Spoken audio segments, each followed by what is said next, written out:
Hello, everybody, and welcome to today's deep dive session. My name is Laura, and it's wonderful that you're joining us today. And today is also a little premiere because it's the 10th deep dive session. And yeah, since the remote industry is constantly developing, and since we are at event organizers, we're making new experiences and learning each and every day. I'm pretty sure there are a lot of more experiences to share and therefore also more deep dive sessions to come. And as you might know, today we're gonna switch things a little up. We're gonna turn it a little bit upside down and look at events from the participants' perspective, but not just any. Today, we want to focus on investors and how they look at startup remote events and how to win over participants in general. And this is really wonderful because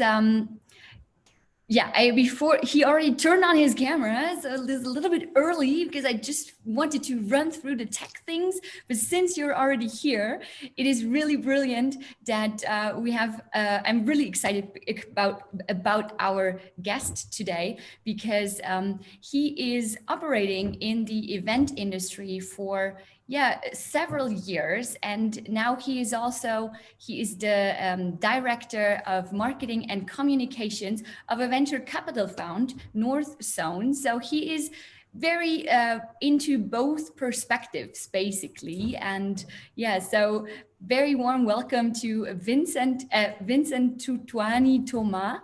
Did I say it right? Yes, thank you so much. Thank you so much, Laura, for having me today. As I said, let me get our participants run through the IT setup really quickly, and then we're gonna hop into the topic. So that you guys all know, you have the classical chat function where you can simply interact with each other. But as if you want to send a specific question to us as panelists, please use the Q&A function, because in there you also have the option to upvote the questions, and then they hop to the top of the list, and we will focus on it. We will focus on them in the first place. And of course, you're always very welcome to join us on this discussion. So simply raise your hand and then we can pull you into this.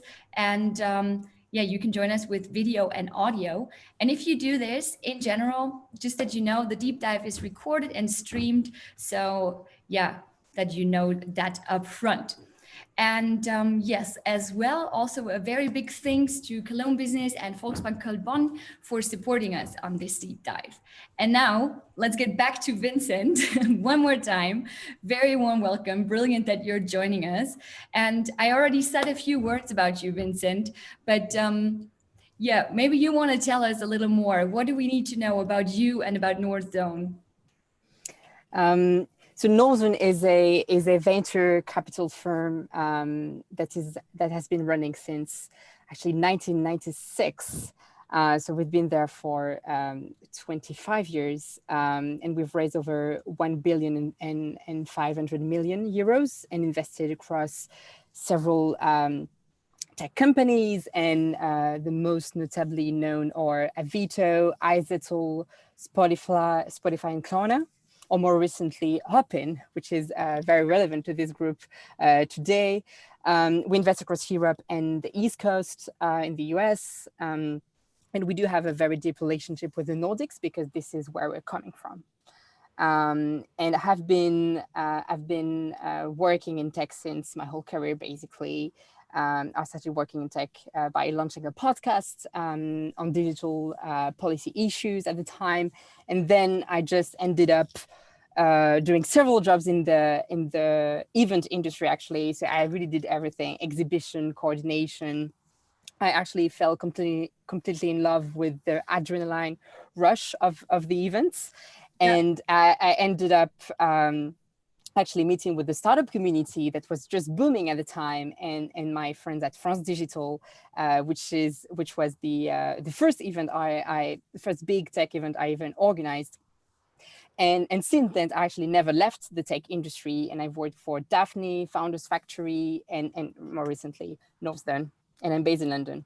Beautiful. I totally feel it when you're talking about the adrenaline and events and falling in love with it, because I also think that events are just the most beautiful products because there is always there is no better way to bring together people with different perspectives and to it always has like a lot of passion and energy included.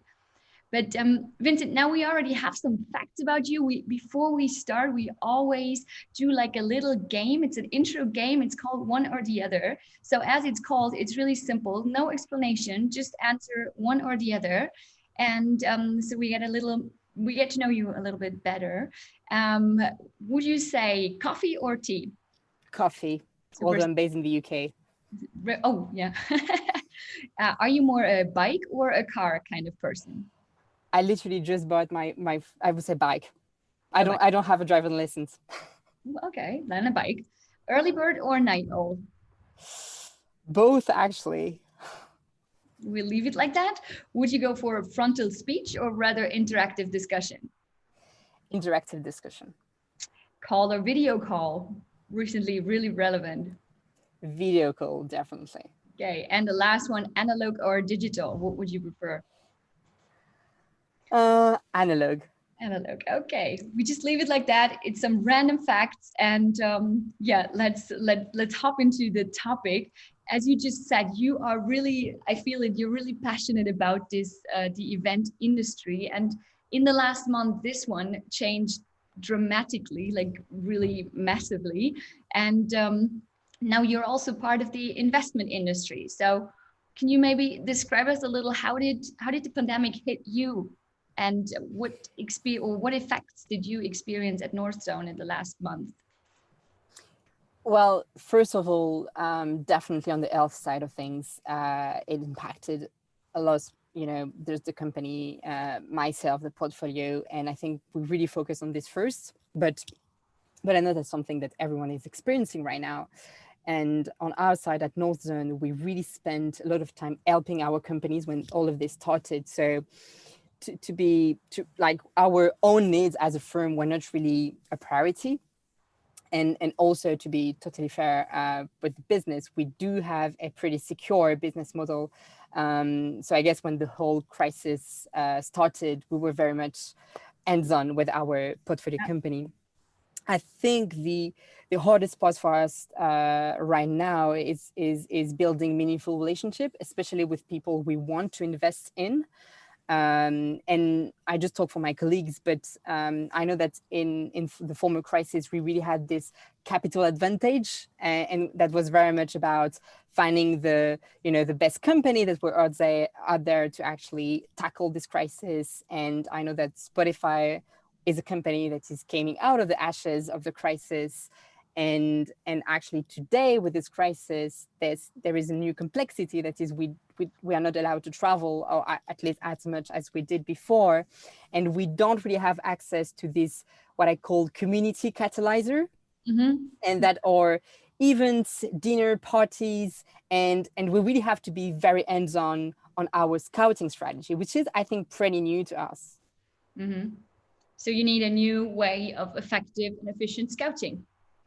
Exactly, and this is where you exactly. We're all on it. We're all on it. No, but it's so true. You're like, no more live events, no more parties, no more dinners. This is a big thing. Like, when you look at it, like, what would you say? Where are we heading? Like, how do you perceive the event industry in general? Where are we going with it? Well, I think first and foremost, and I hope that I'm not going to disappoint here, but I think we are not out of the woods with this pandemic. I think I really think that this crisis is going to last for a long time, and this virus is going to be around for a long time. So I don't really believe in on-site formats. And I know that a lot of events are trying to sustain the on-site formats, but I really think it's impossible right now. And something interesting, because at Northzone, we do have exposure to several markets, and we have very deep relationship with the US, with the Nordics, with the UK, Germany, and Spain to some extent. And I kind of see the difference between the geography and between also, if I look at the news, the countries that are very optimistic about the about the COVID, they are basically like, oh, we are going to do an on-site event. I'm like, guys, in the UK, I'm not even sure that we are allowed to travel right now. So I think it very much depends on the nationalities of the event organizers. Mhm. And I remember that before all of this crisis, all the events were pushing towards a very international format. So it was very much about, how much we are international, and you have a very big community of international. And now it is very much about how local we are when they pitch the on-site event. So that's very interesting how we kind of like swapped our perception on events. And I think that what's missing right now is the customer experience. So I remember when we were organizing events before this pandemic, it was very much about, because we had all this pressure from the sponsors and from the speakers, it was very much about how do we make sure that the attendees are going to see the main stage? How do we make sure that the attendees are going to go to the food stand so they can see the sponsors? And, like all these tips and tricks that we were using to make people move in the events that don't exist anymore. So I think that's lacking a little bit in the digital environment.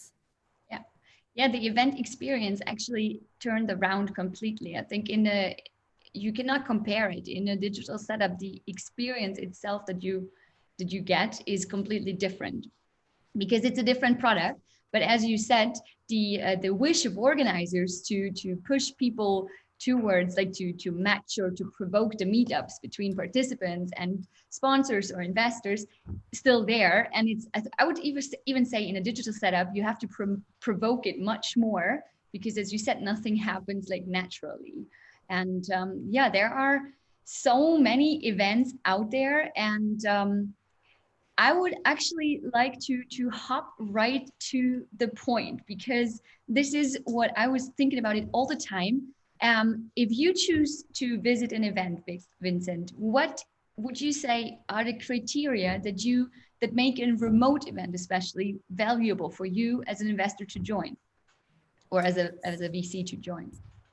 So I think it really depends on the person and on the type of scouting they have. I know that at Northern, some people really enjoy networking on events. Some people are very much like lonely wolves, and they would rather actually be behind screens and study data and study pitch decks.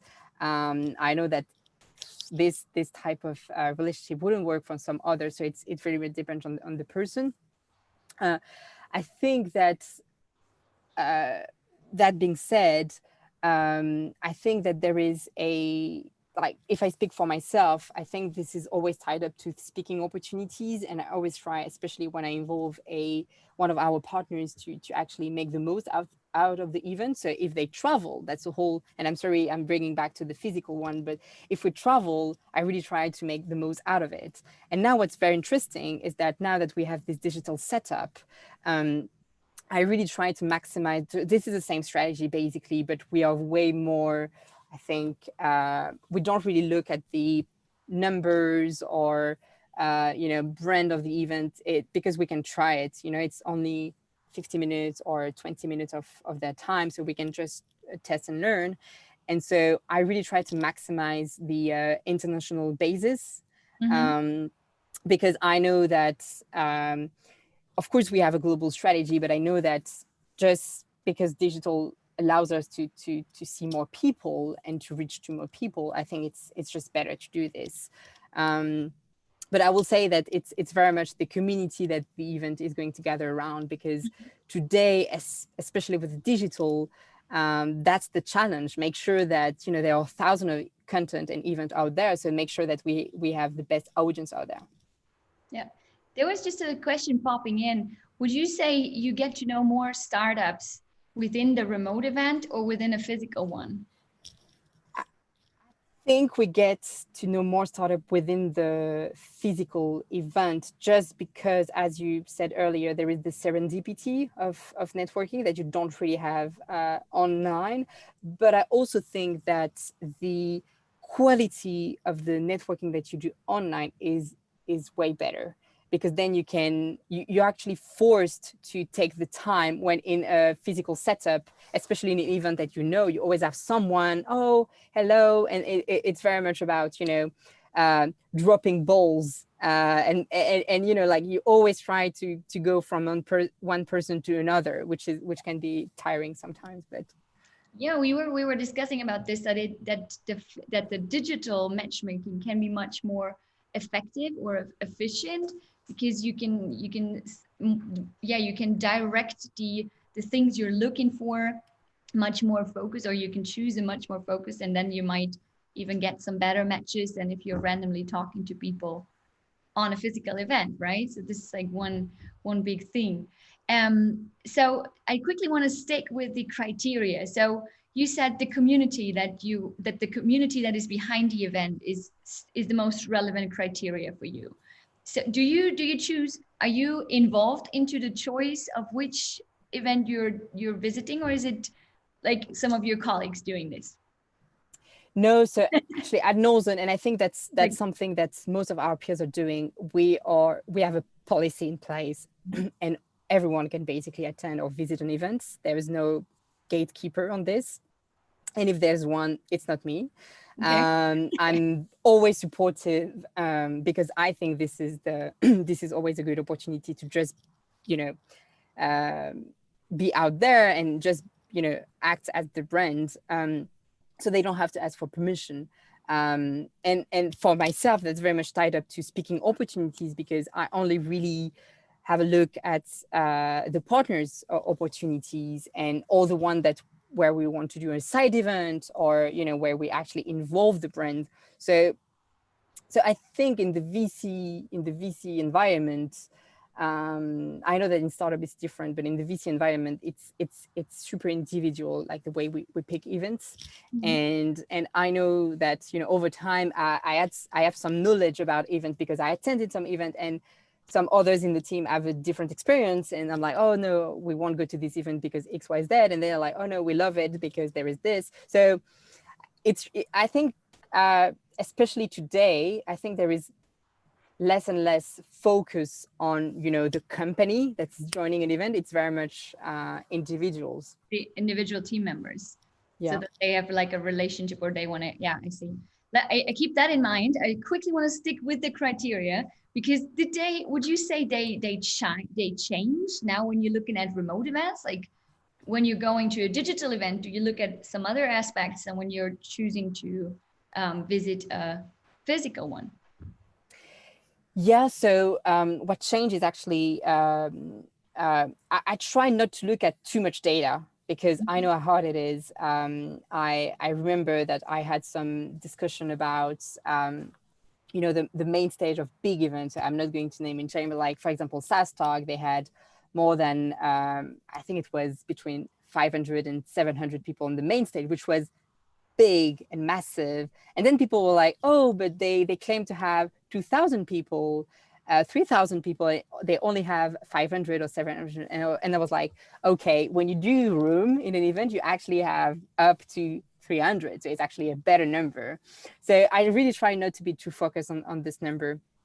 You know, I think what I do though is just make sure that there is a big number, especially when it comes with the partners, just to make sure we maximize the reach. But Mhm. again, I think there is now a trend where we do more one-to-one meetings and one-to-one format, and workshop. I know you guys are doing also some formats like this, and that's something that we can value also as investor, because then we can have a direct access to the end customer, as we could say in marketing, but that's very much the founder for us. Yeah. Yeah. So the one-on-one, this is a good point, because then you get really, it's easier to build a relationship, right? Even when you're in a digital setup, it's when it's just you and the other person. Uh, yeah, not that much. Oh, there is a question popping in on that one. Is there a difference in the quality of context that you get from a remote event via the live one? Probably that focuses on the one-on-one meeting. So would you say the quality is higher? I, That links to the matchmaking we were just talking about. I think it's very hard to answer this question right now, because that's very much the beginning of the journey and the learning curve for us. I'm not sure we have much experience of a remote event where we actually increase the deal flow right now.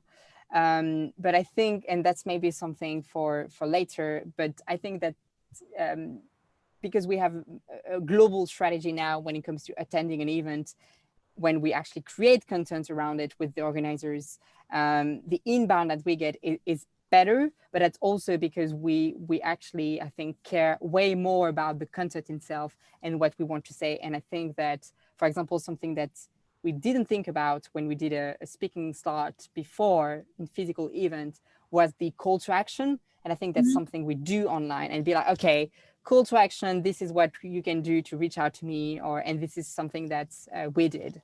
Yeah, so you would say now, since the content is key, of course, because there is not that much around it. So, and it's probably also harder to bring across the message in a digital setup. So content is much more, so a precise content choice is much more relevant. And do you also see remote events like from a marketing point of view, do you see remote events as a new platform to also promote your brand? Totally. And to the point of like being true to yourself, I think I'm even happier. I'm more happier now, than ever before to brainstorm on content and really partner with events. I think it's not a transaction, it's a relationship. Yeah. And I think it's even bigger now just because we are all, trying to it's very much, try, test and learn. And before it was very much, picking offers on the bookshelf of the organizer. And now I have the feeling that we can combine all the things. And I beautiful think development. Sorry? That's a beautiful development. Definitely. And I love this actually. And I think that the biggest mistake that some of the event organizers are doing right now is that they try to replicate the physical event. It's never going to work. For example, I'm not going to quote any platform, but all the platforms have booths, like for sponsors. And I think, for example, that we could just try to find another name because that's very different, like the way you present something online. But from a marketing standpoint, just to go back to your question, I think what's harder now is that the speaker has to be very good and passionate about what he's saying, because we need to keep people engaged.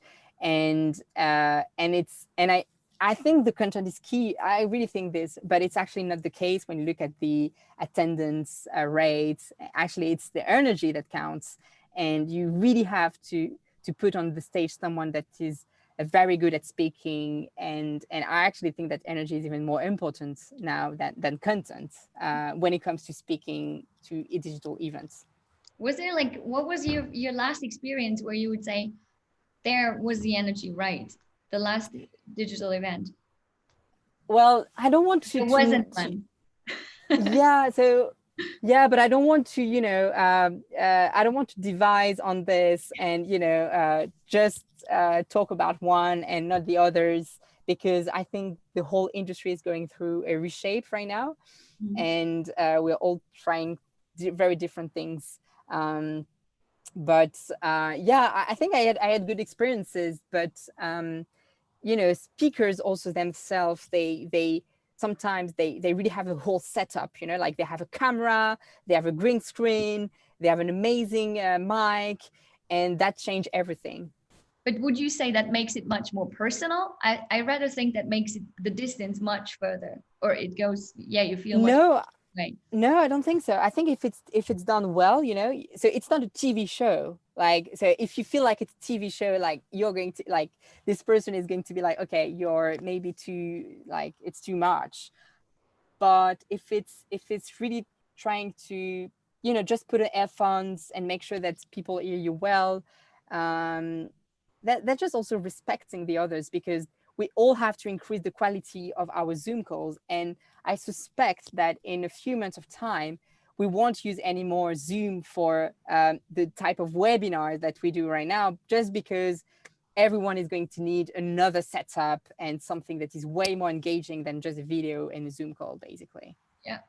So in that case, event organizers are also turning into media production firms.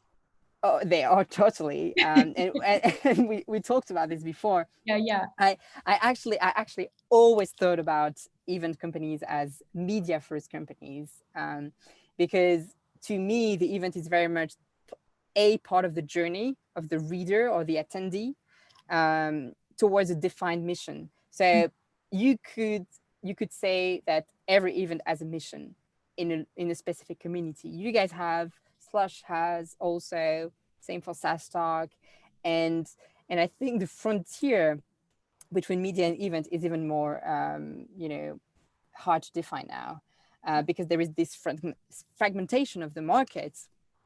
When you look at the media, just the media, they are doing events. It's been a long time they do events, and this is a big source of revenue for them. And this is the same the other way around, right? It's like, that goes without saying, but the business model is changing for events. I think, when we did physical events, even like a few months ago, it was very much, maximizing the events, even in terms of money. It was very much, making money for the event, and then you spread the money across the team over the year. And I think that there is now a shift to actually fragment this and be like, okay, we are going to just like send some snacks of content, and try to make people pay for specific things, just because on in the digital setup and in digital environment, people are way more opportunistic than they are in an event.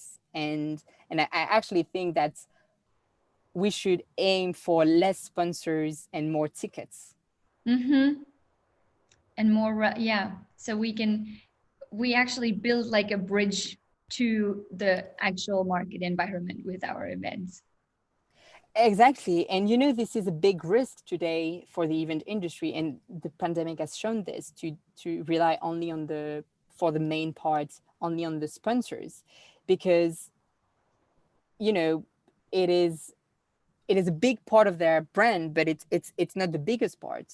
So now they are actually, all the big corporates are actually trying to own their channels. So they are actually trying to cut intermediaries and do themselves webinars, which in some cases is very badly, poorly executed. But they, I won't name and shame, but like they because now they have this money that they were spending on events, and they don't have this culture, the digital culture. They just try to do their own things, and in some cases it's working well, in some it's not working. But yeah, that's true.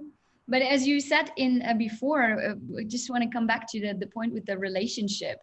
So as you said, it's the sponsors, the investors, the speakers, the participants, but also the relationship to the event organizers themselves, like how welcome you feel, how much they make you feel part of the event, right? So you actually, what I want to say is that when you decide on visiting an event, this is actually a very relevant aspect. How personalized do you are you of we experience that it's a very big value that we are very personal with our participants, that they feel like being part of the event and really helping creating and shaping it. And this is also relevant from your perspective. Would you say that's true? I don't want to. Definitely. And this is something, I don't know if it's because I used to be an event organizer myself, and I have a bias when it comes to events because I love them. Love them. But I always thought that the event is a totem, and you really have to nurture the relationship with the event organizer if you really want to understand why they do this event, and why they've chosen this setup, and why the entry point is this one, and then the main stage is super far away because there are booths, and really understand the whole structure of the physical event. Because something that people forget when they attend a physical event is that it's a lot of work to do a 1 day, 2 day, 3 day event. It is crazy amount of time.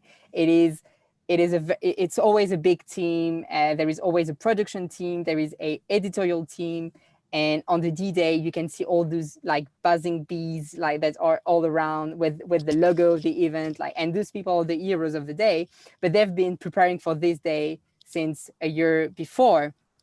And and this is very important to have a close relationship with these people, because on the D-Day, they are the one that are going to actually give you a special experience. And for example, if you're a speaker, you do have another type of experience, because then you're on the speaker lounge. And I know, for example, I'm not a speaker when I attend to event, because I'm on the back seat, right? Like I put people on stage.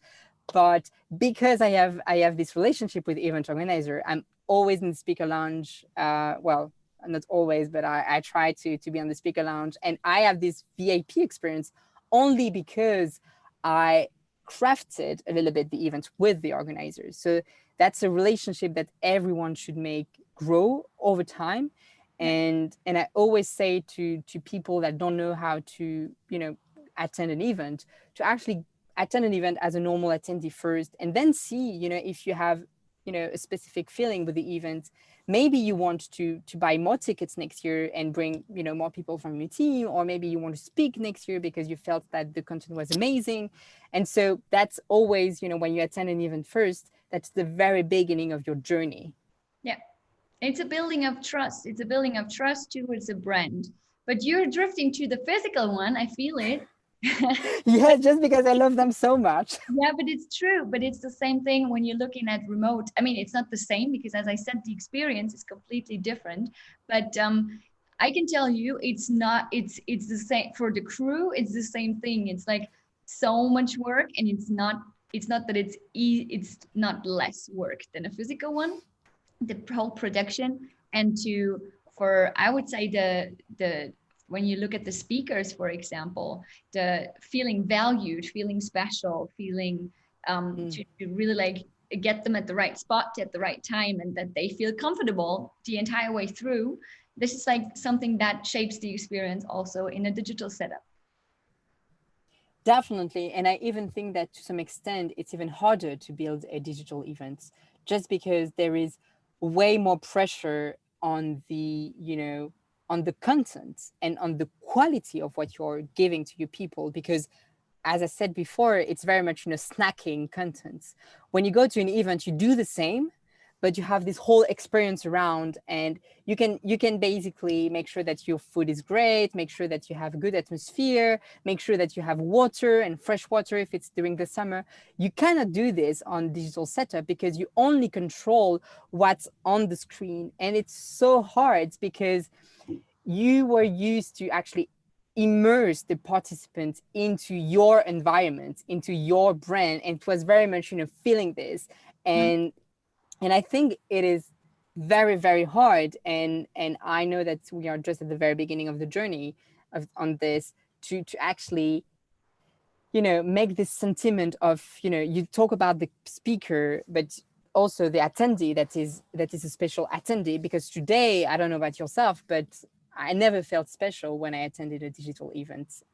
Maybe I did when I did some small, workshops and one-to-one. But if I go on the big platforms, and we love them, just as a disclaimer, we've invested in Open. I think I said this earlier. Yeah. And Open is growing super fast, and it's an amazing platform. But still, I think we still have to think through the whole customer experience journey. There is another question. Maybe it's to both of us. How would you transfer the feeling into a remote setting, like the buzzing and the excitement? Would you just describe it? This is super hard. And I would like squeeze in here, because I think you can get this to a certain point, but as we said, I mean, we're thinking about remote events for quite a while now, and it's always like very important that you see it as it's a different product. It simply is a different product than a physical event, and it will never replace physical events. And therefore, also the experience that you get is completely different. You cannot compare it. It's two pairs of shoes. And I think in a digital setup, the experience that you get is it's more about the smoothness, the flexibility, the individuality that you, how you, all the options that you get, like the internationality, the like, yeah, and especially the customer friendliness, and that it goes through smooth, that you feel, and of course, as you said, that you feel welcome. And there you can do a lot when you go with personal communication. And you know, it's something that strikes me with what you say is that when you go to an event, I was talking earlier about, you know, the crew that you see and the fact that they are buzzing around you. And I think that just because we have this culture, I'm thinking about it because yesterday I sent a message to Amazon because I had an issue on one of my order. And look, and I remember like in the chat, it was very much about me and my issue, and it was just like an order. And so I realized that in the digital setup, you I think you're hiding a little bit, you know, like you really try to put the customer at the center of everything. And so I think the event organizers, and this may be a bias, or because they are in the digital setup, they are hiding, you know, behind the amazing quality of the TV show. And, you know, and I think that a good way to actually feel the buzz is to actually show the organizers behind it. Be like, okay, it has been a busy day, you know, we are responding to people online. We are real. And it's something I try to do when I do marketing always, is to embody the relationship. And I think if we want to, you know, make the most out of the events and remote setup, I think we really need to embody everything. I think there is a tendency, you know, to just try to put a layer of branding everywhere. You know, this is the brand, this is, you know, the mission, et cetera, et cetera. But I think at the end, it all goes down to the people. And I think the reason why you go to an event is also because you see a specific, you know, type of people that you want to see again if you know, attend every year. And maybe that's what's lacking. So I would say that to kind of like reproduce this buzzing environment, just show up your faces. Be transparent, be transparent. Okay, this is a good one that actually lets me announce a little early, but let me announce the next deep dive. Because in the next session, you know that we're currently setting up our new remote event, Pirate Life, and the team is currently all on it. And yeah, the preparations are going strong. And since this deep dive is actually here to share experiences and share insights, and we want you guys to be a part of our journey, in the next week, I will be joined by two of my colleagues, Lucas and Adriano, to provide you some very exclusive behind the scenes insights of what is going on in our team right now and how we are getting ready for Pirate Life. Just to show some transparency when you're saying that. Oh yeah, I'm definitely going to attend because I think that's authenticity is the, you know, the best thing out there right now. And I know that some events are struggling, but they don't say it and they don't even try to change towards a different setup. So honestly, it's very brave of you guys to actually go full on this and do it. So we'd love to attend this one. You definitely should. But this is also lets me get like a good connection, because we were planning Pirate Summit, of course, and you know Pirate Summit, and as we said, it's a strong brand, it's a strong community, and there is a lot of trust behind that community. And of course, this is also very beneficial when you're building a new digital product, right? But on the other side, I just said that it is super important that we are not thinking about replacing one by the other, and rather think it new. And this is also why we decided on not going Pirate Summit remote, but to build a completely new product. So Pirate Life, which will be end of August, 31st of August, and the beginning of September. And in there, we are focusing on this digital first approach and on all the benefits that actually the remote setup brings along. So in general, it's like 1 week full of content, and it's an open platform for everybody who is interested in entrepreneurship, in innovation. So within this 1 week, you can basically get it all, but you choose what this is going to be. So it's like founder sessions, it's innovative keynote highlights, it's more interactive formats will be included as well. And of course, as you said, the matchmaking one-on-one and some more entertaining aspects. We have the out of the box award show of the local pitch finale, and there will be international pitch competition as well. So in general, I just wanted to say it's like digital, a completely new approach for us. And yeah, it's a lot of content, but you pick your golden nuggets. So you have these flexibility in there, and you build your personal agenda and try to get the most out of this 1 week full of content. So that's the approach behind that one. I don't know how I got to this, but this is really important. And I think this is the only way, to be honest. I think you cannot reproduce what you guys have built because it's incredible what you have built physically. But what you can do is a different product, and to some extent, I actually really hope that we can do this hybrid. And to my point on events becoming medias, I think it's good for the industry that we really go through this, because I think it's very important to see the events. I've seen so many events, just building content for the event, and then it's an amazing event, and only 50 people or 150 people had access to this content. And I'm like, oh, it's crazy. Like you made this speaker come from these states, and it's only going to benefit a handful of people. It doesn't make any sense. And also, like, you get to my point on the energy. Some people are very bad speakers. And so I think in the digital setup, you can tweak this a little bit with, then you can just incorporate this content into something else. You can translate it. So I think it's good that we live this through. This is true. But we have to hop back to our actual, like the probably to the criteria. There was just coming in another question. If we're looking at remote events, and you could choose one element of the digital event, which one would be the most important for you? So I don't know what it. Sorry? You were talking about content. So is it the keynote speeches, or would you say the valuable matchmaking is the most relevant aspect? What would be your choice? So I'm a very special attendee, because I don't look for startups. So if one of my colleagues were to answer this question, they would maybe say the matchmaking, or just make sure that I meet with the best startup ever, because this is what they only care about. But on my end, I think that would be very much so content, but specifically the speaker and the person.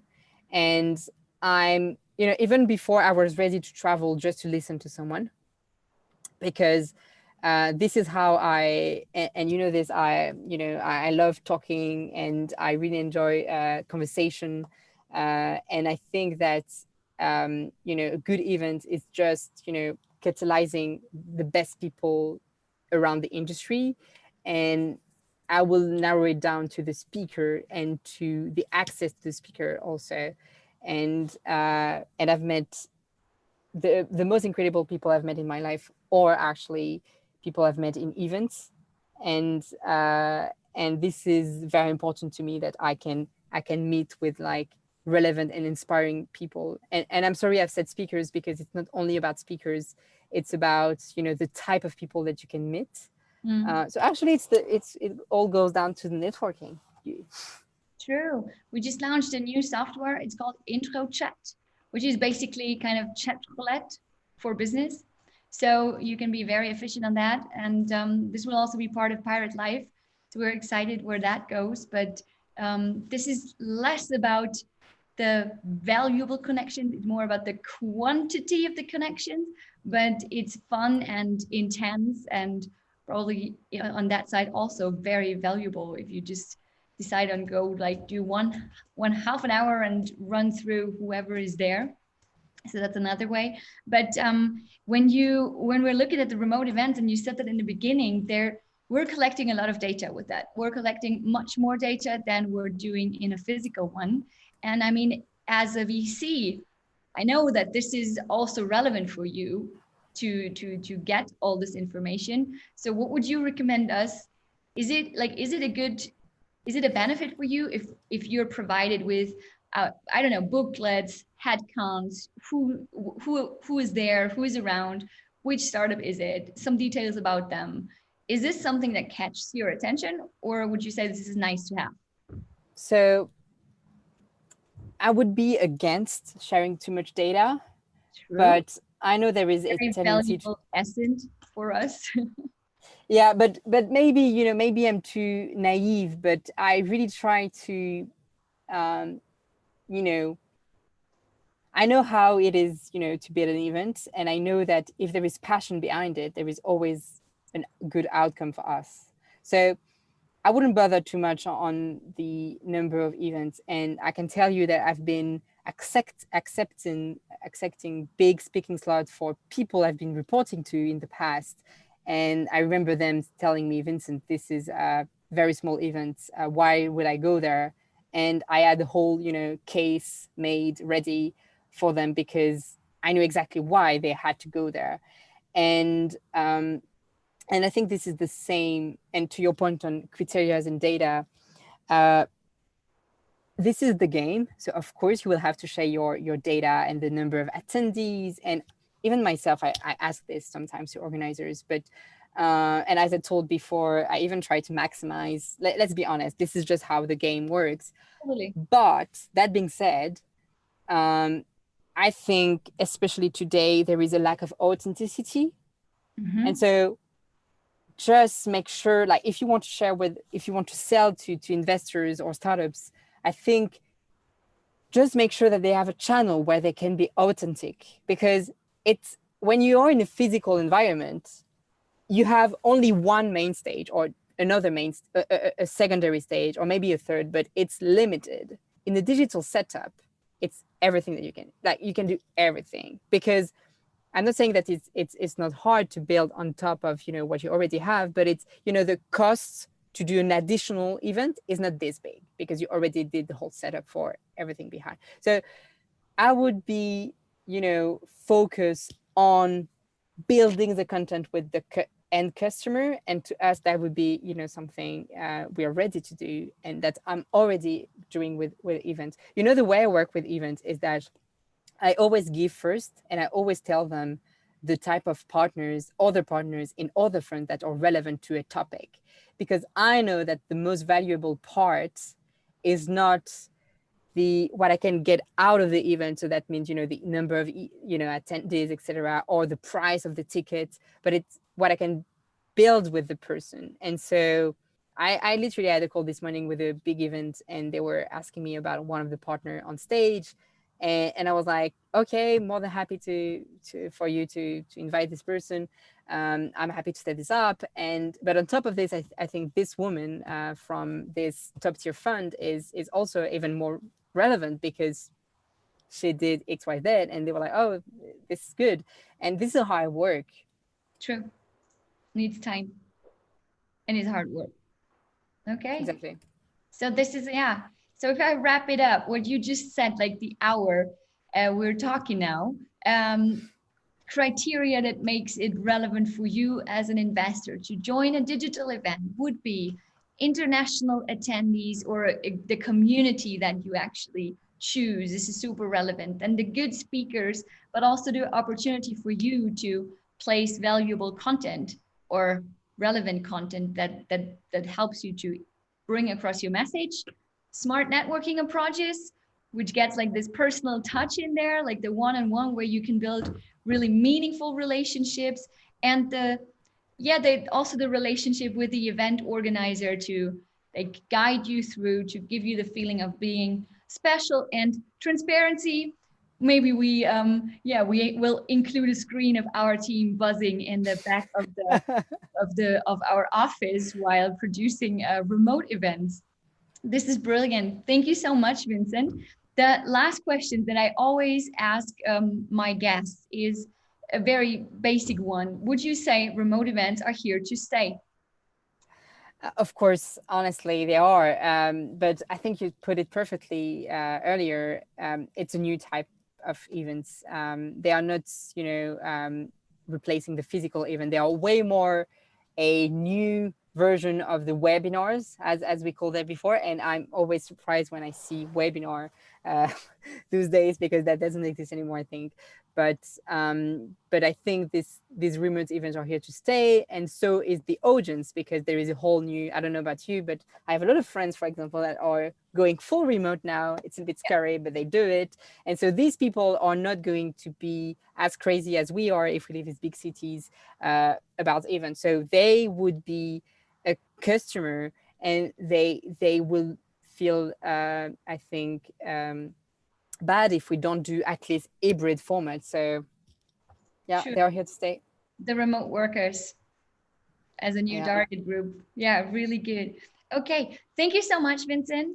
We'll get in touch. We just shared your LinkedIn account, so in case somebody wants to get in touch with you, have some more questions, just place it. And then, yeah, thank you so much, and have a lovely rest of the week. I hope it's sunny over there where you are right now, because here it's super hot.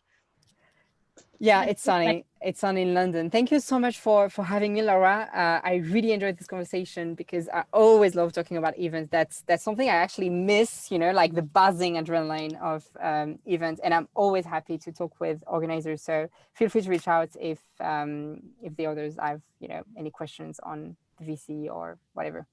Always welcome to step by at our office when Corona. Definitely.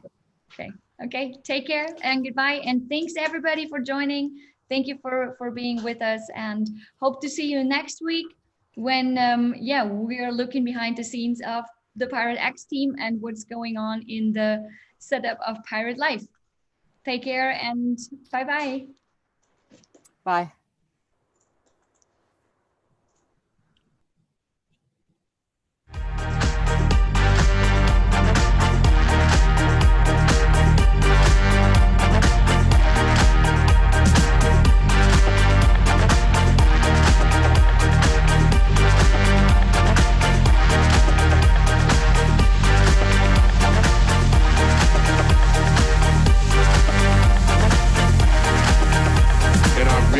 Sometimes it be hard to see. And I realize sometimes it be hard to see. And I realize sometimes it be hard to see. And the options laid down before you. Tell me, what's it gonna be? Ready or not, here I come. You can't hide. Gonna find you and take it slowly. Ready or not, here I come. You can't hide.